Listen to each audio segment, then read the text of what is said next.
Eu começo a edição de hoje falando de um tema muito importante: o impacto do excesso de telas na infância. Será que de fato é perigoso?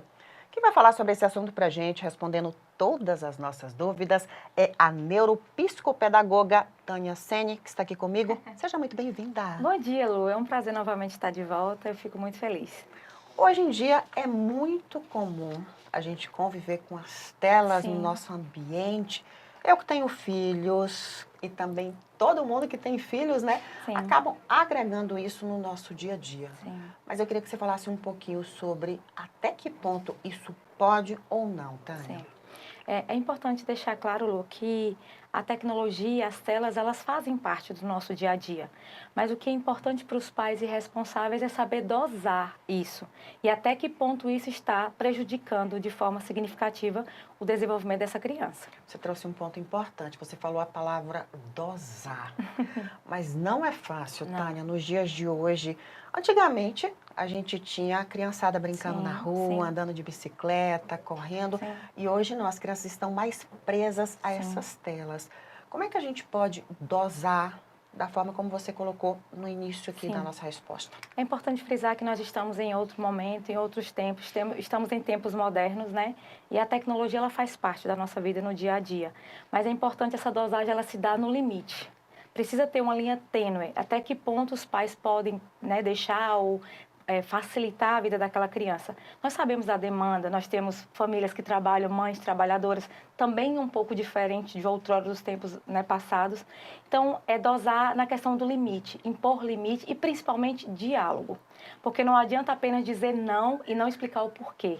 O que falta muitas das vezes é esse diálogo. E sim, as famílias elas precisam ser mediadoras nesse processo de imposição de limites. Quando a gente fala de imposição de limites, que você bem colocou aqui, como é que a gente estipula esse tempo nas telas? Sim, Porque geralmente para cada família sim, é um pouco mais complexo, né? sim. Como é que funciona isso? Bom, quando a gente fala em colocar limites, é entender que como funciona a rotina de cada casa.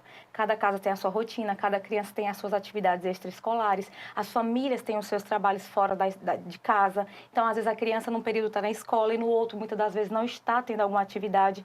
Então, a família ela precisa dialogar. Não adianta querer ter um modelo pronto para todas as famílias, não vai funcionar.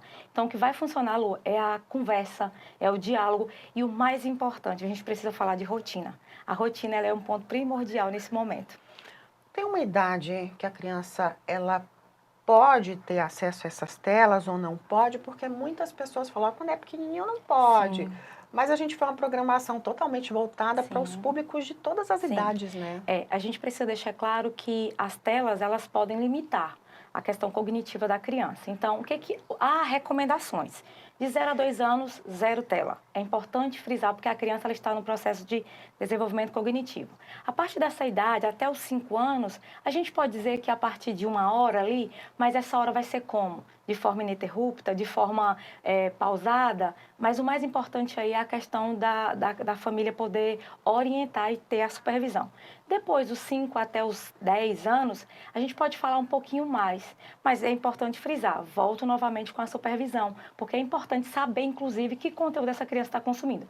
Depois dos 11 anos, aí é uma questão mesmo de conversa em casa e de limites. Porque, por exemplo, eu não posso aqui dizer que a criança pode ficar 3 horas, sendo que isso pode trazer um prejuízo significativo na formação daquela criança. O que vai importar e o que vai ser mais importante ali é o diálogo e, principalmente, os limites. E, mais importante, o que aquela criança está consumindo. Quando você fala de prejuízo, o que que a gente pode pensar lá na frente, né? Sim, Porque geralmente esse prejuízo ele vem a longo sim. prazo, né? Sim, nós estamos falando em prejuízos cognitivos, de atenção, de memória. A gente está falando em prejuízo nas questões, nas funções executivas, porque nós estamos falando de planejamento e também de controle de impulso. Além disso, a gente vai ter também uma perda na questão da criatividade, na aprendizagem, na questão emocional, nas questões de relações, porque o nosso crescimento, o crescimento cognitivo da criança, ela se dá nas relações que são pré-estabelecidas, no vínculo, no diálogo, na conversa. E quando não há isso, a gente tem aí um prejuízo, infelizmente, nesse processo de aprendizagem. Eu vi uma reportagem recente, Tânia, que falava justamente sobre a proibição dos celulares dentro das escolas Sim. e que isso houve um ganho muito Sim, gigantesco sim. para esses alunos no Sim. desenvolvimento, Sim. na rotina, no dia a dia. Sim. Queria que você falasse um pouquinho sobre isso. No último ano, principalmente, a gente vem vendo com essa questão, com essa demanda que hoje é lei, o não uso dos celulares dentro da escola, e isso a gente já pode perceber o impacto significativo para mim também que estou dentro da sala de aula. A gente percebe que as crianças, os alunos, eles se relacionam mais, eles conversam mais, que outrora era todo mundo vidrado no celular sem haver essa relação. E a gente percebe que isso é um ganho, porque as relações elas fazem parte do processo de aprendizagem, de cognição e principalmente de conhecimento, de vida, de relação. Então isso a gente já pode dizer que é algo positivo. No início nós tivemos uma resistência que é normal e natural, né? Mas isso foi significativo e isso é uma extensão. Lá também tem que ter esse limite, porque as telas, elas são sim prejudiciais. Agora vamos para um ponto importante. Que atividades essas crianças devem ser estimuladas para ficarem longe das telas? Eu estou te perguntando isso porque eu tenho um pré-adolescente em casa que ele fala assim, que eu falo, não pode mais usar tela.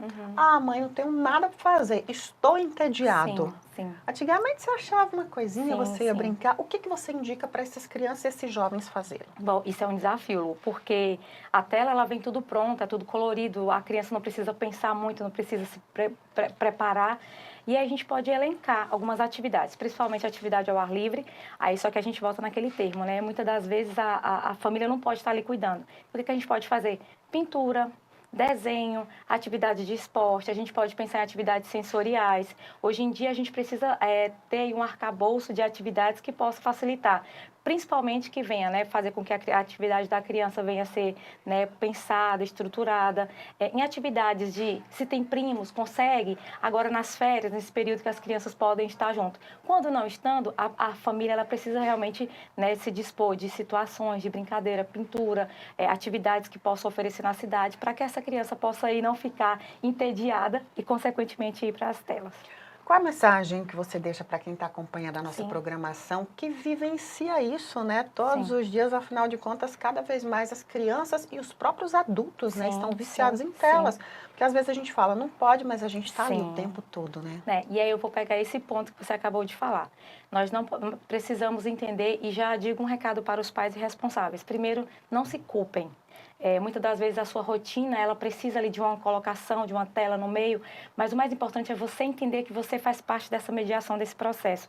Entender que a tela ela vai ser importante sim, mas não como um produto final, de descanso ou para a criança poder se entreter. Ela tem que deixar claro que a tela é importante, mas ela é um processo, ela não é o final, ela não é o todo. Então que os pais tenham essa questão de que ele vai ser mediador e principalmente supervisão do conteúdo que está sendo ali consumido pelaquela criança. Queria muito agradecer a sua participação. Muito obrigada. Eu que agradeço, Lu. Muito obrigada.